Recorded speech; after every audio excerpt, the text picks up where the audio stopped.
like to invite everybody to get comfortable in this space and time that we've come together to share ideas and learn of the options that haven't been advertised to us in this culture.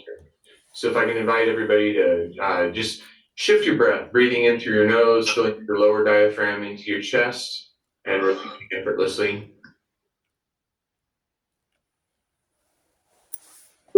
We come into this space because we know that it's the best place for us to be right now, right? And right now is a constant, ever-evolving state of being that allows us to express and to enjoy and to experience what life has to offer.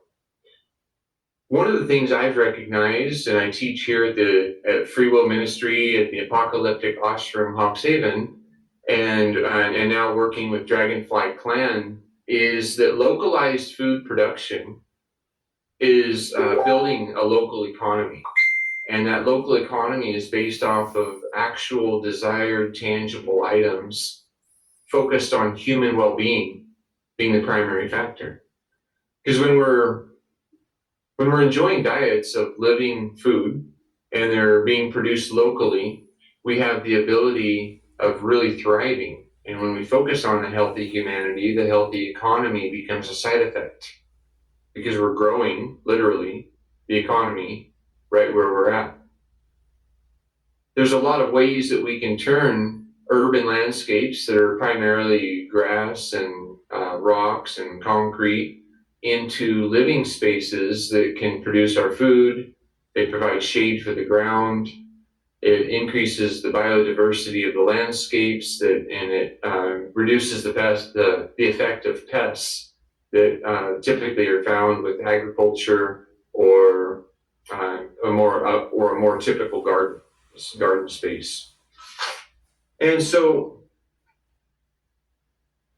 one of the things too is local gardens solve life's problems. And when, as a community, we come together and we work together locally, we're starting to learn our neighbors' names because we're spending time in the soil with them. We're building our soul networks when we're building our soil in the way that we work. When we start to take accountability for our local areas, we start to improve the quality of life, and we're inspiring the young children and those that maybe have been on a pathway of trouble for some time in ways that they can grow. And when we plant a seed that we've intended, that we want to see grow, and it gets watered by the community, it's a collective effort. And that's what life is. You know, life isn't just one person blasting away and solving all the problems in the world. One person might be a spear point and an idea presenter, but it's likely that those ideas even came from somebody else, right? Or somewhere else. When we localize the things that we are wanting in our life, we find efficiency, accountability, and transparency. We can do this in several ways. Permaculture shows us how to naturally build our landscapes, and permaculture is a permanent culture based on sustainability. And it's about reusing the items that are available to us locally, and how do we create those in a way, or how do we use those in a way that it creates a better future? Right now, a lot of people are throwing things away. Everything that comes to them, once they're done with it, it gets thrown away. But we have to ask, where is a way? Is a way just somewhere somebody else is going to take care of it? Somewhere we've never even visited, but we take confidence in thinking that we're doing our part by paying our bill. A lot of the items that are being transported, you know, we're contributing to a carbon footprint when we don't take care of our trash locally. And a lot of our trash can be taken care of locally by separating it and recognizing the reuse options. And it's an artistic expression of the way we are as people too, is how can we take it, what used to be a tire, It's no longer useful as a tire because that much of the outside edge of the 200-pound material wore away. So how do we find a usefulness for something that's seen as trash? But when we take a flat piece of ground and we place that tire on the ground and we fill that tire full of dirt and we pack it with hammers or rocks or whatever you want to use, and you do another one right next to it and another one right next to it, and you keep going down the line. And then when you want to go higher, you lay a row of barbed wire in between so the tires can't shift. And those tires then can become a wall, and that wall can either support dirt, or it could support a roof, or it can support all sorts of things, including a mortgage-free future. Yes, it takes work, but if you just work an hour a day, every month, you've put 30 hours towards a project, and a lot can be done in 30 hours. And when community comes together, many hands make light work. So that's my goal, is with what I've been building here at the Apocalyptic Ashram here in Central Washington, is a model where people can come and be inspired by the best ideas from around the planet that are being expressed in one place. What I used to see as oil as a waste from a oil change on a vehicle, with now with the biodiesel plant, it can become fuel. And the vegetable oil, when you're done frying food, like at the grocery store or the restaurants, they're paying to get rid of some of these resources, and so they're happy if you want to come in and gather them and put them to use. So, like, I've got an old truck that can use diesel, or can use oil, or can use vegetable oil, or you mix it with a little bit of gasoline and you filter it all out, and it becomes fuel that doesn't involve shipping it from Iraq or Saudi Arabia across the world on tankers using petroleum to move liquid from one side of the planet to the other side of the planet. It doesn't make sense. That's where we'll get back into permaculture, because permaculture is what makes sense. Permaculture has mimicked the $5 term for permaculture that is learned in college is biomimicry. And in biomimicry, we're recognizing how nature's working naturally, and we implement it into our landscapes the best way we know how. So I've taken desert wasteland, is about a 10% grade on a side hill on a north-facing slope, and I've terraced it, and I've mulched it, and I've been planting trees of the kind of fruits and nuts and shade that I would like to receive. And like what Michael was talking about with the willows. The willows are able to run a deep tap root. I'm getting something across here. Okay. Oh, my internet connection is unstable. I don't know why. We should be in this modern age of technology. You think that everything would just work the way we want it to work.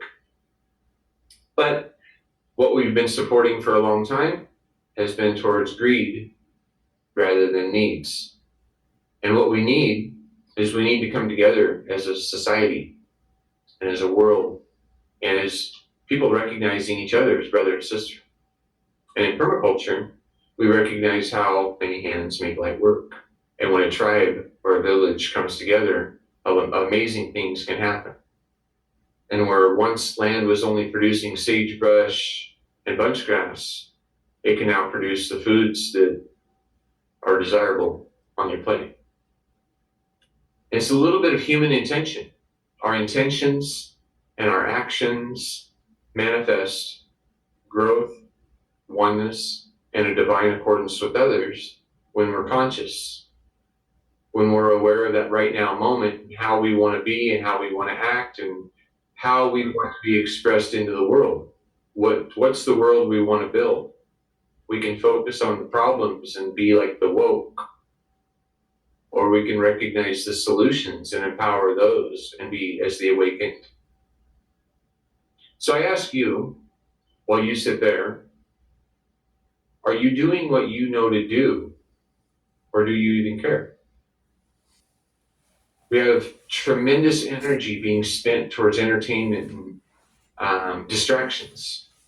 But the effort, the collective energy effort, when it goes towards the things that matter, we're really going to find out what matters is getting the attention it deserves. And there's going to be some really great side effects that are realized from that. So in the landscape transformations that we work on here, we're reducing fire, flood, erosion, drought, famine, and homelessness. And these things are all from a common root, and that's space. Everybody needs space to be able to exist. And the space to exist, when it's unregulated, like it is out in unincorporated county areas or out in out in nature, because nobody's going to show up to the squirrel and tell him he didn't build his house right. It's the squirrel's fault if he doesn't build his house right and he falls out of it. He's willing to accept that personal responsibility, and so he lives for free. When we ask others to take control of us, or when we ask for others to provide for us, there might be rules and regulations that for them to be responsible for our actions, we're going to have to align with a certain way of being. Well, that way can be advertised in a culture by idols, broadcasted over television programming to the masses, or it can be shared through processes like this, grassroots networks, where real people, not focused on greed, but focused on need, are coming together, and we're sharing the ideas that help to shape a new tomorrow. Because if I didn't know that food can grow almost anywhere, I would assume that it's only available from the farms for a fee rather than from the source for free.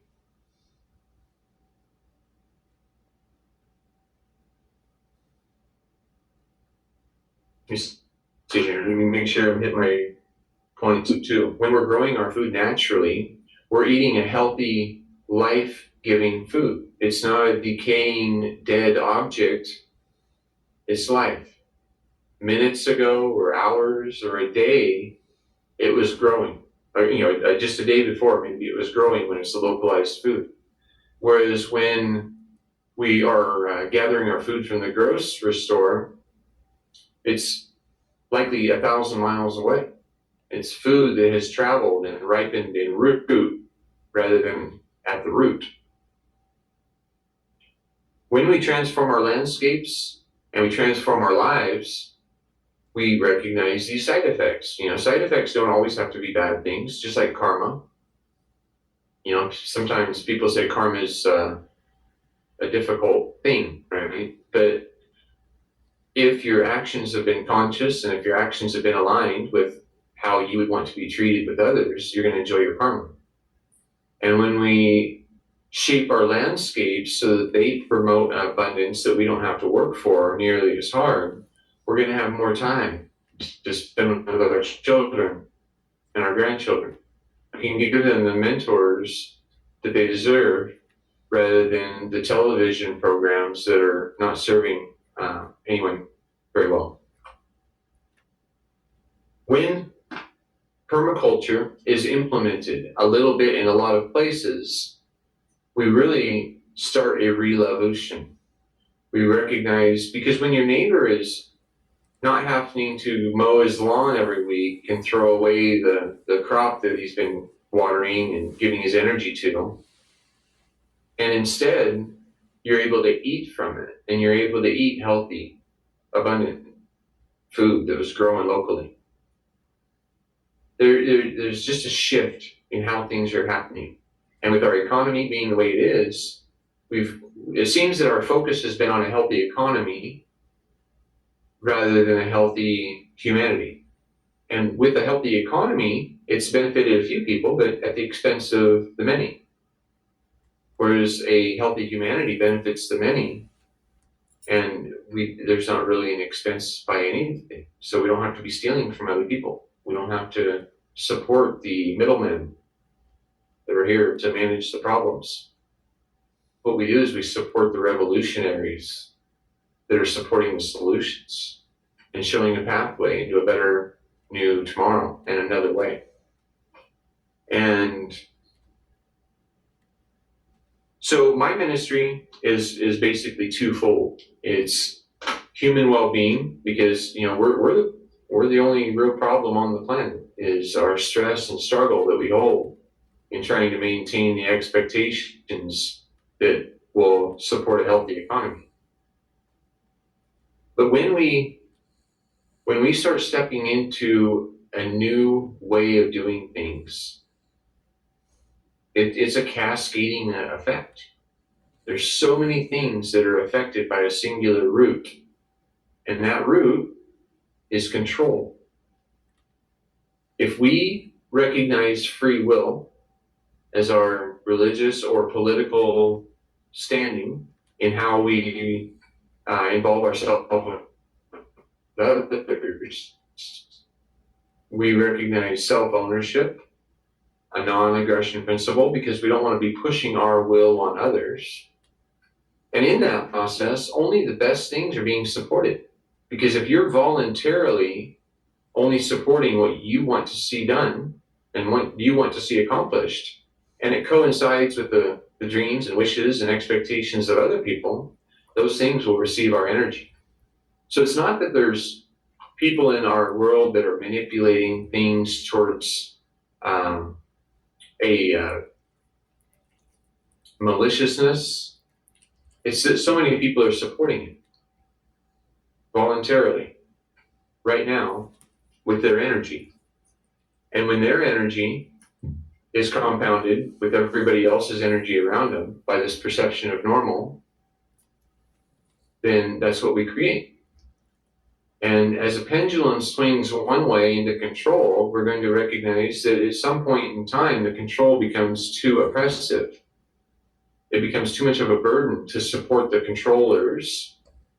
And so we start to work to swing that pendulum in the other direction towards free will and independence with collective involvement of other people voluntarily, because we think it's a good idea.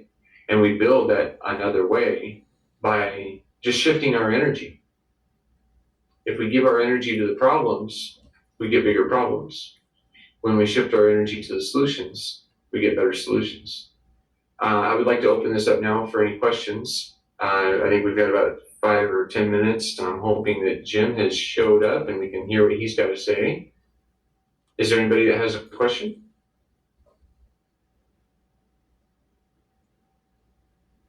Yes, Rob, this is Shonda.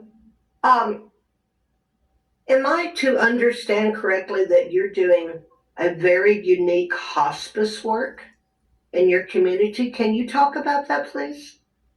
Yes, so that is in the plans for the apocalyptic ashram Hawkshaven, is to build hospice wombs. And we've got the excavation almost complete, but we still got to gather some materials and resources to finish that up. And again, more energy. And the idea with these hospice wombs is to help people make their transition with dignity and in a NatuRAW path of health and transition in a normal way, understanding that this body is an accumulation of what we've gathered, but it's not us. It's a tool that we use, and sometimes we get attached to it.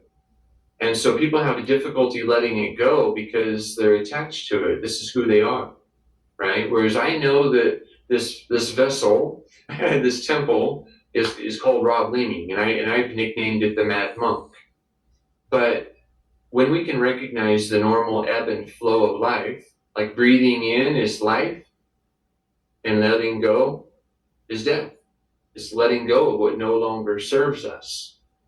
And so with these hospice wombs, they're going to be integrated into the landscapes for a thermal mass management. And so it's like earth ship construction, but it'll be all windows that look over the valley. And in that, they'll be able to also look over the little courtyard in front of the hospice wombs, the WOOMBS, because that's where things are created, is in the womb. And that's how things are evolving, right? They're evolving into something bigger and better and newer, a new opportunity of life. And so we're going to be like putting like bird seed and snacks for the animals to come in. You know, you'll have birds coming in and the rabbits and the coyotes, and you'll see these natural processes of life. And sometimes the owl or a hawk might come out of the sky and rapture up a prey. And that's one of the things where Hawkshaven is where predator and prey are on display.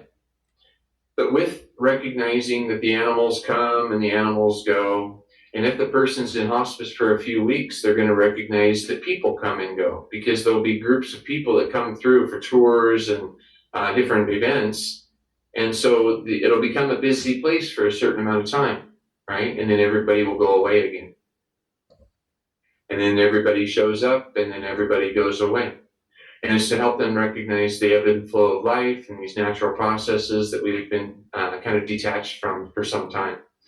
And I've gone through the training through Memorial Hospital for hospice and bereavement, and then in my ministry and metaphysical background, I can help people from multiple faith backgrounds recognize commonality and a common existence, that we are soul, and regardless of what you call the creator, there's something greater than a singular expression of me, right? And when we look at the reflection of me, we find we. Hopefully, I've answered that sufficiently. Is there any other questions? Yes, that was that was well explained. Thank you. We're going to go ahead and move into our roundtable since Jim wasn't able to be here. So we're going to go back to gallery view, and there is a question. So roundtable is open to everyone, and please raise your hand, and we will move into spotlight as people want to enter the conversation. Okay, Jim's actually trying to get in right now. Oh, he is. Okay, wonderful. It's gonna take me a second here. I need to use my laptop, so I'm gonna have to jet out of this for a minute, and I sent him the link, but he's not seeming to. It's not grabbing with him. So Rob, you might send him, if you look at the little green shield at the top of your Zoom window, if you click on that, that'll give you the direct link in. You can send in that in Messenger. Time at that Yeah, point. that will work. We'll pull out a round table. There is a question in the chat from Rev JC. Says, what is your opinion on biogas cooking from bio toilets and methane produced from human waste and composted materials? That's an interesting subject. Thanks, Joshua. Let's start with that. Anybody has any opinions on that subject? Go ahead, Mad Monk. Okay, I think that is a fantastic use of resources that are commonly overlooked. Our waste isn't really waste if we're creative and realizing how people in other places in the world are using it, including our urine and our the waste that goes out the back door, right? The things we can't talk about. But yeah, biogas accumulators and biogas production are a fuel of the future. And not only for cooking, but if you have a sufficient enough size of a device, you can also use it for your power production, because we can be burning that into combustion engines for generators. And typically a generator is going to be for your, like a deep water well or larger energy demands, whereas solar takes care of a lot of the smaller energy demands. But yeah, biogas is a pretty easy system to get going, and it really should be implemented everywhere. We don't need $20,000 septic systems when we're living out in the country, when we're using our waste appropriately. Exactly. Good reply. Anyone else want to chime in